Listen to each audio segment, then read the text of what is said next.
जब ये picture offer हुई ऑब्वियसली मेरे लिए बहुत एक्साइटमेंट थी। एक तो मैं दिग्मांशु सर के साथ बहुत समय से काम करना चाह रहा था और मुझे मौका मिला इसके साथ। और दूसरी बात ये थी कि ये हमारी हिस्ट्री का बहुत ही इम्पोर्टेंट चैप्टर है। ये जो INA ट्रायल हुए थे रेड फोर्ट में और जो उसके पहले जो वॉर हुई थी, और बहुत दुख की बात है कि हमारी जो जनरेशन है इसके बारे में बहुत कम जानती है।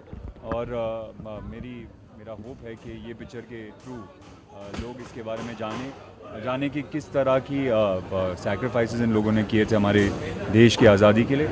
और जो बहुत अच्छी बात है स्क्रिप्ट की वो ये है कि बहुत एंटरटेनिंग है। हमारी हिस्ट्री के बारे में है ऑफ कोर्स, लेकिन साथ ही बहुत ही एंटरटेनिंग पिक्चर है। कोर्ट रूम ड्रामा है, वॉर फिल्म है, तो I am very excited about this. जब आपको विषय दिए जाते हैं तो कितनी आप पढ़ाई लिखाई करते हैं, या फिर कितना लाइब्रेरी में रहते हैं, या फिर कुछ पुरानी फिल्में देखते हैं? होमवर्क क्या रहता है? एक्चुअली बहुत पढ़ाई लिखाई तो बहुत करनी पड़ती है, क्योंकि जैसे मैंने कहा कि आप एक हिस्ट्री का एक हिस्सा ले रहे हैं और उसको पर्दे पर लेकर आ रहे हैं। और मैं जो कैरेक्टर प्ले कर रहा हूँ एक रियल लाइफ कैरेक्टर है। तो इसके बारे में जितना कुछ मैं पढ़ सका मैंने पढ़ा, जितना कुछ देख सका देखा। चाहे वो आर्मी के बारे में हो, उस दौर के बारे में हो, देश के क्या हालात थे उस समय, लोगों की मानसिक स्थिति क्या थी उस समय पर। तो उसके बारे में जितनी पढ़ाई लिखाई कर सकता हूँ मैं कर रहा हूँ। इन किरदारों के अलावा कोई एक पुराना किरदार देशभक्ति का जो आप हमेशा से करना चाहते हो और जो आप चाहते हो कि जी वो बहुत हो चुका है, भगत सिंह लेकिन भगत सिंह बहुत बार हो चुका है ऑलरेडी। और हम खुद एक पिक्चर कर चुके हैं जिसमें भगत सिंह थे, तो Bhagat Singh was a very interesting character. आप किस पे ज़्यादा यकीन करते हैं? जी वो मेरा ये मानना है कि पिक्चर अच्छी होती है बुरी होती है। ये क्रिटिकल कमर्शियल वो सब मुझे ज़्यादा समझ नहीं है। अगर मुझे स्क्रिप्ट अच्छी लगती है तो मैं करता हूँ। और मेरी उम्मीद रहती है कि ना सिर्फ लोगों को ये पिक्चर अच्छी लगे लेकिन बॉक्स ऑफिस पे भी चले। I think they both very important things.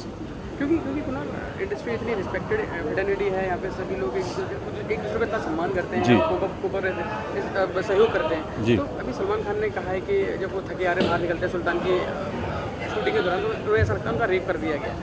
तो मुझे लगता है यार ये अब कंट्रोवर्सी को बहुत खींच चुके हैं और बहुत समय से चल रहा है ये। अब मुझे लगता है कि अब ये सवाल बंद कर देना चाहिए आपको।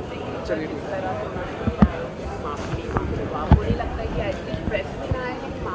जी, अब एक स्टेटमेंट चाहे आपको सही लगे गलत लगे या मुझे सही लगे गलत लगे, उसको आप मतलब कितने हफ्ते हो गए हैं अब ये स्टेटमेंट खींचती जा रही है, हेडलाइन न्यूज़ बन चुकी है, पेपर्स में आ चुका है। मुझे नहीं लगता कि एक स्टेटमेंट को इतना ज़्यादा इम्पोर्टेंस देना चाहिए। मतलब हो चुका है। अब आप यहाँ पर इस चीज़ के बारे में बात करें, उसके बारे में बात करें। सर, आने वाले प्रोजेक्ट्स क्या क्या हैं और हम आपको कहाँ देखें? आने वाले प्रोजेक्ट्स, एक मेरा प्रोजेक्ट है वीरम, जो एक ट्राइलिंगुअल पिक्चर है, मकबथ पर बेस्ड है। और हमने ये पिक्चर हिंदी, इंग्लिश और मलयालम में शूट की है। और मेरे लिए सबसे चैलेंजिंग पिक्चर थी क्योंकि फिज़िकली और इमोशनली मेरे लिए बहुत चैलेंजिंग थी। मैंने इस तरह का एक तो पहले एक मकबथ कर रहे हैं अब शेक्सपियर, और वो भी 3 लैंग्वेजेस में, तो बहुत ही चैलेंजिंग पिक्चर थी। और दूसरी पिक्चर जो है वो गौरी शिंदे के साथ है, जिसका नाम अब है डियर ज़िंदगी, और वो रिलीज़ होगी जल्द। Thank you so much and wish you all the best. Thank you so much.